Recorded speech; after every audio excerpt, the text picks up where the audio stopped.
It's 2:17 in the morning when the power goes out. Your apartment turns silent, the air conditioner stops, the refrigerator light disappears, and your phone is already below 30%. You know you should have emergency supplies, but every closet is full. There is no garage, no basement, and barely enough room for the things you use every day. That is the problem most apartment residents face. Not a lack of concern, but a lack of space. By the end of this video, you will know how to build a practical apartment emergency setup without turning your home into a warehouse, buying piles of unnecessary gear, or giving up an entire closet. The first mistake is trying to copy the emergency plan of someone who owns a large house. A homeowner may have shelves in a basement, boxes in a garage, and room for large water containers or a generator. In an apartment, every item has to earn its space. The goal is not to store everything that might be useful. The goal is to cover the first problems that appear during a normal disruption: darkness, communication, drinking water, temperature, basic food, and access to essential information. Start by thinking in functions instead of products. You need a way to see, a way to charge, a way to receive information, a small amount of accessible water, and a few simple supplies that help you stay comfortable until the situation becomes clearer. Once you organize your plan around those functions, the amount of gear becomes much smaller. This is the kind of practical preparedness we focus on here, so subscribe if you want emergency plans built for normal homes and realistic budgets, not bunkers. The second mistake is keeping emergency supplies in 5 different places. One flashlight is in the kitchen, batteries are in a bedroom drawer, the radio is somewhere in a closet, and the charging cable you need is mixed with old electronics. Technically, you own emergency gear. Practically, you may not be able to find it in the dark. Instead, create one compact emergency zone. It can be a small bin under the bed, a section of a hallway closet, a sturdy bag behind a door, or one shelf near the apartment entrance. The exact location matters less than consistency. Everyone in the household should know where it is, and the most important items should be reachable without moving heavy boxes. A compact USB-C rechargeable lantern with a stable base is usually more practical than storing several decorative flashlights in different rooms. Look for something simple to operate, stable enough to sit on a table, and easy to recharge. The job of the lantern is not to make your entire apartment look normal. It is to safely light the room where everyone gathers. A small flashlight can remain near the bed for movement, but the main light belongs in the emergency zone. I placed a compact lighting option in the pinned list so you can see the type of lantern that fits this setup without taking over your storage space. The third mistake is using valuable storage space for bulky packaging. Emergency supplies often arrive in boxes designed for retail shelves, not small apartments. Remove unnecessary outer packaging when it is safe to do so. Keep instructions and important labels, and organize related items together in smaller containers. Charging cables can go in one labeled pouch. Batteries can stay in a compact organizer. First aid basics can remain in a dedicated kit. The difference between a pile of products and a useful system is usually organization. Underbed space is especially valuable because it is wide, hidden, and often underused. A shallow container can hold lighting, charging supplies, a compact radio, hygiene items, and shelf-stable food without changing the way the room looks. The space behind an interior door can also work for a hanging organizer, but avoid placing heavy objects where they could fall or block your exit. But here's the question: if the power failed tonight, could you find everything in 60 seconds? The fourth mistake is assuming that one large power product solves every apartment emergency. Backup power can help, but buying a large power station before deciding what you actually need to run can waste money and space. Start with priorities. Phones, a small light, and perhaps a compact fan require far less power than major appliances. For many renters, 1 or 2 reliable 10,000 to 20,000 milliamp-hour power banks may cover the most urgent communication needs while taking up almost no room. Charge them on a regular schedule and store the correct cables with them. A larger backup battery may make sense if you have medical equipment that requires power, frequent outages, or a specific device you need to operate, but it should be chosen around a real need rather than the idea that bigger is always safer. Also remember that a battery is only useful when it is charged and when you have the correct cable. One of the less obvious failures during an outage is discovering that your power bank uses a different connector, your old charging cable no longer works, or your device requires an adapter that is somewhere else. Keep one tested charging set inside the emergency zone. Do not borrow those cables for daily use. The pinned list also includes the type of compact backup power that makes sense for phones and small devices, so you can compare it with what you already own before spending money on something larger.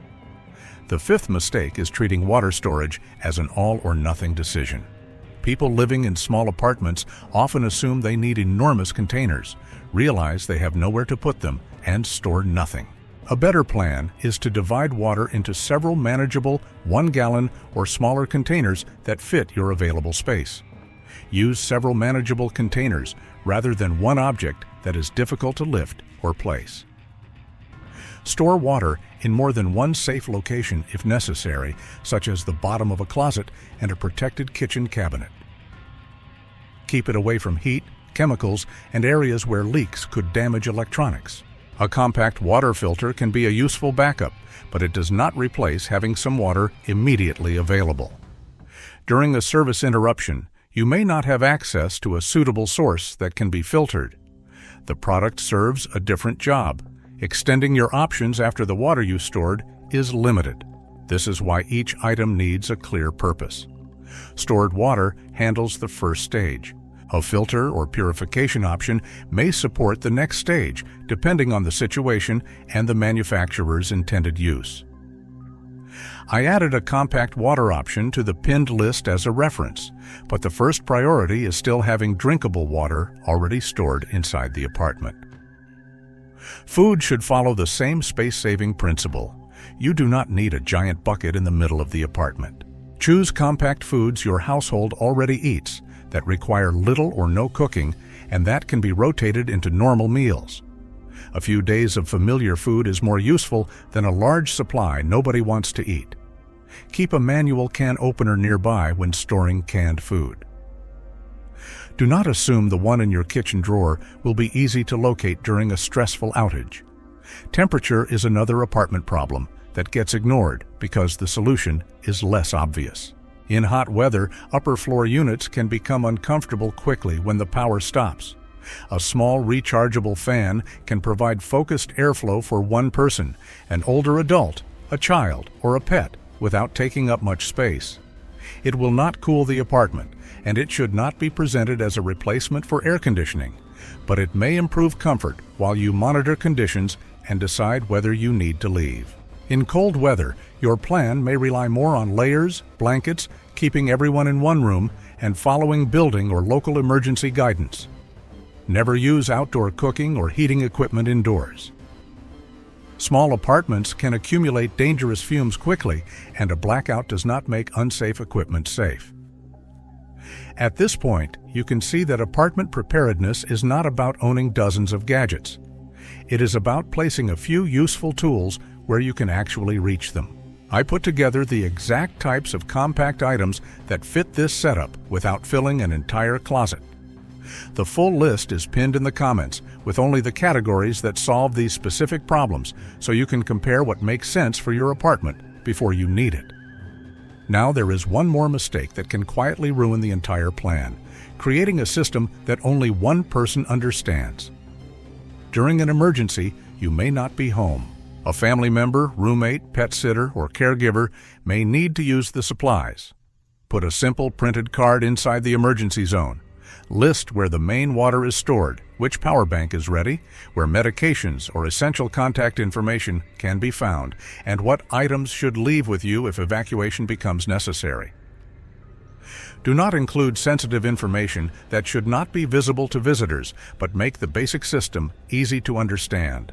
For older adults, simplicity matters more than quantity. A lantern with one obvious button may be better than a complicated device with several modes. A radio with a clear display may be more useful than a feature-heavy model that is difficult to operate. For pet owners, keep a small supply of food, collapsible bowls, waste bags, a copy of vaccination information, and a transport plan near the same emergency area. The supplies should match the actual animal and the space available. A large carrier buried behind storage boxes is not a practical plan. The final step is to test the setup without creating a dramatic simulation. Turn off the lights one evening and try to locate the emergency zone. Can you reach the lantern without using your phone flashlight? Are the power banks charged? Do the cables fit your current devices? Can everyone find the water? Is the radio easy to operate? Are any food items expired or damaged? This simple check will reveal problems that a shopping list cannot. You may discover that the container is too heavy, the lantern is buried, the batteries have been borrowed, or the supplies are blocked by seasonal storage. Fix those problems now when the lights are on. Then create a maintenance schedule that is easy to remember. Check the setup when the seasons change, when you replace your phone, or when you update smoke detector batteries. The best system is not the most impressive one. It is the one that remains ready. Now return to that apartment at 2:17 in the morning. The power goes out, but this time you do not search through kitchen drawers or trip over boxes in a dark closet. You reach under the bed, turn on one lantern, connect your phone to a charged power bank, check the radio, and bring the household into one prepared room. Your apartment still has limited space. The outage is still inconvenient. But the first decisions are already made, and the tools you need are together. That is what practical apartment preparedness looks like. Not more gear, but fewer problems left unanswered. Think about which spot in your apartment could become your emergency zone, and subscribe for more realistic preparedness plans designed for renters and normal families.